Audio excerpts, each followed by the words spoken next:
Jasenia Ortel's truck looks immaculate now, but when she got it back this last July. It was sickening to look at and more so to be inside. One morning, the Palm Springs high school dance teacher woke up to drive it to work. And then, sure enough, I had to call the police and it was stolen. Police caught the thief just 4 days later, blocks away from Ortel's home. The first time they called me, they said that they released him because the jails were too crowded. I was like, okay, sure. Sounds crazy, but it's true. It's called being fed-kicked. A non-violent inmate gets released from local custody while waiting for trial or even after sentencing to prevent jail overcrowding. It's happened 3 times this year to Ernie Cuoto, the man who stole Ortel's car. Since last November, police implicated him in 15 different cases, from Indio to Palm Springs, doing drugs at the Musicland Hotel, stealing motorcycles from condos, illegal camping, and burglary while on bail. In one case over the summer, Cuoto came to this home in Palm Springs on the pretense that he'd lost his cat. He told the homeowner he was a welder and offered to help with some iron work. Then they walked back through the house, and unbeknownst to the homeowner, Cuoto slipped this orange wallet into his pocket and made up a story about having to go. In fact, police say Cuoto got caught shoplifting the same day he got picked up for stealing Ortel's car. Well, actually, he was arrested within another couple of weeks after stealing your car again. What? No kidding? That is crazy. I wonder for what? Same things. Okay, so this guy doesn't learn his lesson. This is something that's rare, that we're seeing more and more of, unfortunately, due to a variety of factors. Palm Springs Police Lieutenant Mike Kovalev says instead of prison, criminals, especially those who are committing so-called drug crimes, get probation and mandatory supervision.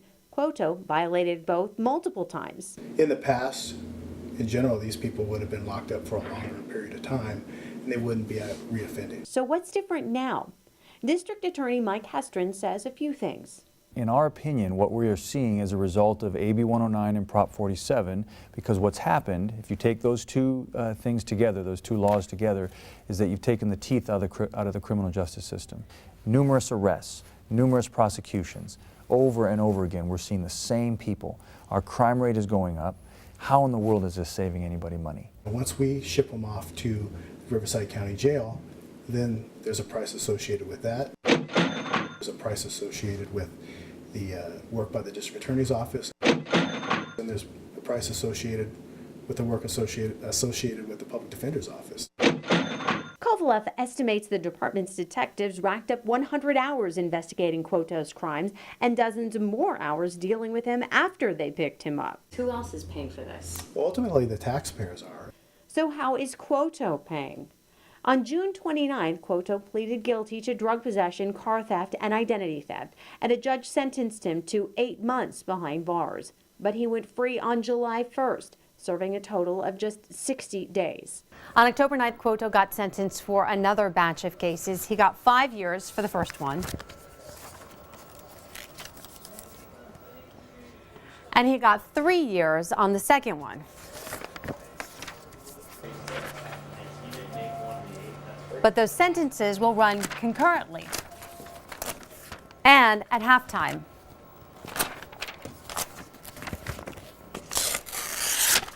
Plus credit for time served. So the most he'll spend in jail is 2 years, and because he's in local custody, he could get fed-kicked at any time. This could have been stopped, this could have been prevented from happening. Had the first time this happened, he would have been put away for the proper amount of time. But with each crime, another victim was violated. There's nothing that prevents them from wanting to do it again. They go back on the streets with little to no time, and hey, I'll do it again then, because why not? Dramatic scenes like this may soon replace peaceful scenes like this. At risk for wildfires this season is Southern California. It's the only part of the state still experiencing severe drought conditions. We do find that at-risk areas in the Coachella Valley are usually out towards the thermal area, where we get a lot of fires out in those areas where it's open fields. all the way up into Pinion, up into Idlewild area, up above there, and obviously if you move it to Highway 62, up into Yucca Valley. Captain Lucas Spellman has worked with CAL FIRE for 20 years. We have a lot of grass now that is very flammable, and it allows all the other fuels that have either died or are in the state of shock to be ignited a lot quicker. He can't predict what's ahead, but says the rainy weather could contribute to more wildfires. So we're at a catch-22. We needed the water, and we're happy to see it, but we're not out of trouble yet. A very wet winter season has provided a lot of new growth all across Southern California. Everything very green now. However, with a drought that has lasted over 5 years, there is still a lot of this seen all across the area. Very dry, it's all dead, and unfortunately, it can be easily ignited. The big thing that we have a problem with in the Coachella Valley and up here in the desert-like mountain areas is that most of the plants up here are oil-based. The same oil that helps protect the plant from weather also makes it more susceptible to fire. We can kind of see a good example of how this brush, which some of it's dead, some of it's growing back, but how if it started here and it worked its way up into a dead tree.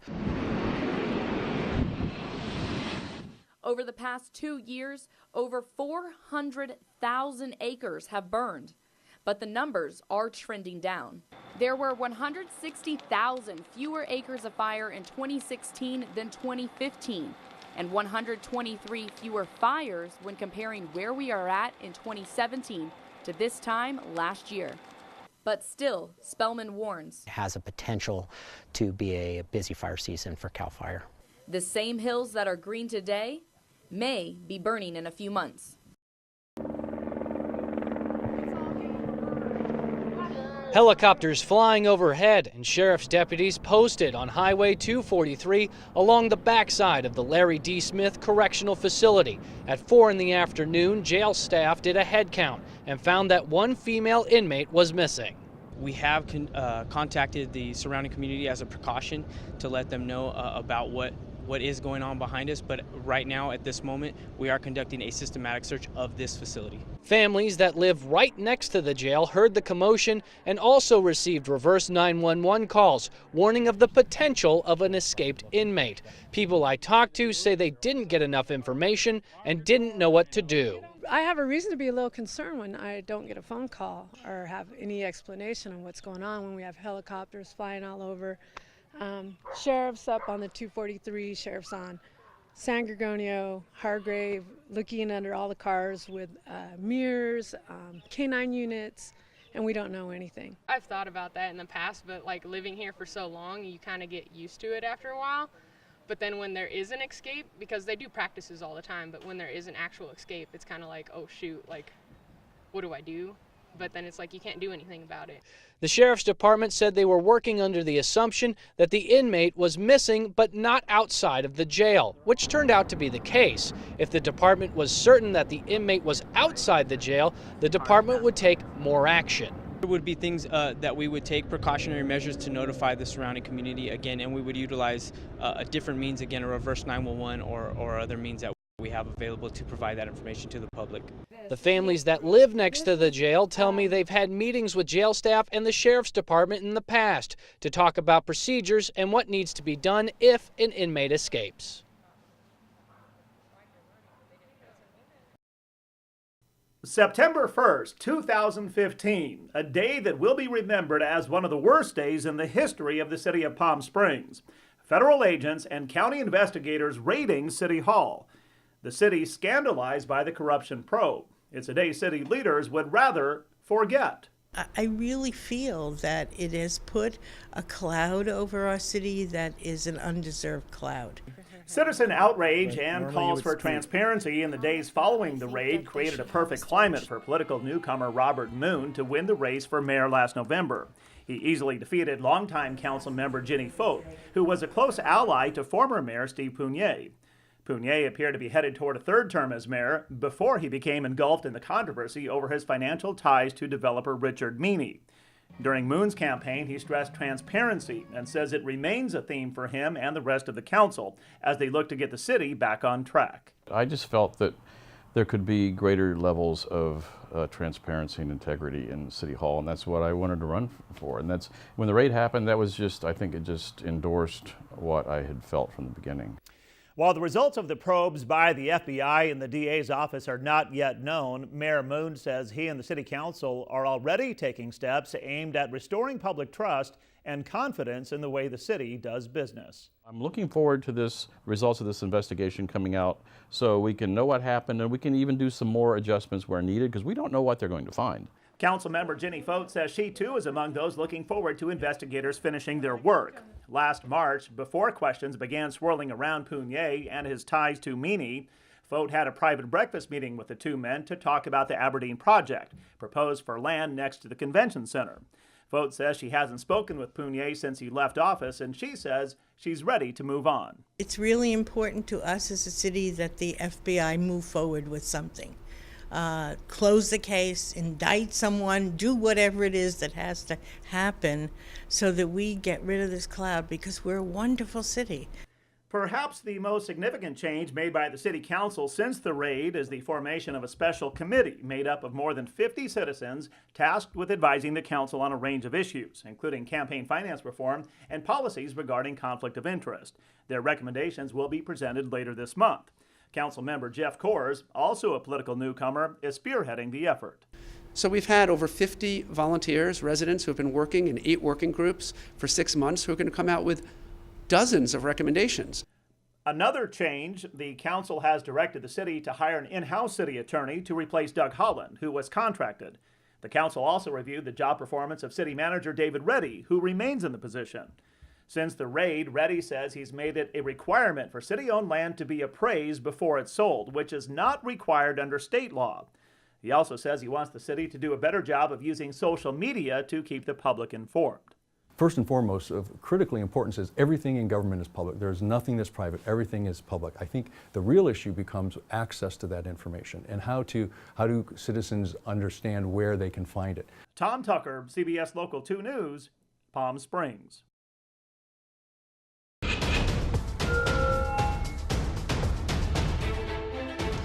Tonight, a News Channel 3 I-Team investigation. Securing the southern border is a big priority for President Donald Trump, one that he talked about a lot during the campaign and continues to talk about as president. And we will soon begin the construction of a great wall along our southern border. It's an issue that hits close to home for us right here in the valley. The border less than 100 miles from Indio, less than 2 hours on the road down to Calexico. Recently, I traveled to the border to see what's there now and how the Border Patrol is working to keep people and drugs from crossing into the U.S. illegally. Señores, voy con el oficial. October 2007, News Channel 3 was with the Border Patrol as they caught 2 men in a canal trying to cross into the United States.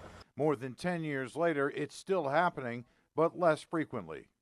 So you feel strongly about people coming here illegally? I do. It touches me personally. Border Patrol agent Alessio Fachin is an immigrant who came here from Italy. On this day, he's also our guide. And this is a fairly known area for people crossing over. We start about 20 miles west of Calexico near Mount Signal. It's open desert where the border is protected by these. They're designed to stop vehicles from crossing over. Old railways that have been repurposed for barriers. Anyone could climb over or through the barrier. What's to stop drugs crossing right here? Nothing. Well, there's really no stopping drugs from coming across anywhere. It's just vigilance. Stay on top of your work. Agents are on duty 24/7, but this area, being fairly desolate, has just one agent protecting up to 3 or 4 miles at times. Closer to Calexico, the barrier turns into a fence that's much taller and harder to cross. Is this important that you be able to see through the barrier? It is, because it's a matter of safety for our agents. We want to make sure that we know what's right behind it. The level of security continues to increase as we get to Calexico. Special attention is paid to the heavily polluted New River, where there's a small gap in the fence. We agents, we don't go in that water.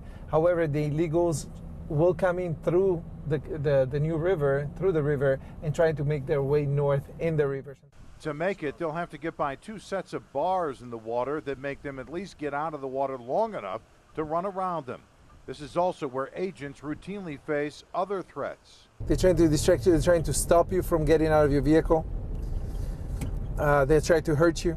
In town, agents have cages on their cars. They're often rocked as people on the other side try to distract them so someone else can jump the fence. If they make it, it's hard to catch them. Calexico is a bustling small city full of activity where it's easy to blend in. When they do catch crossers, it's often not the first time.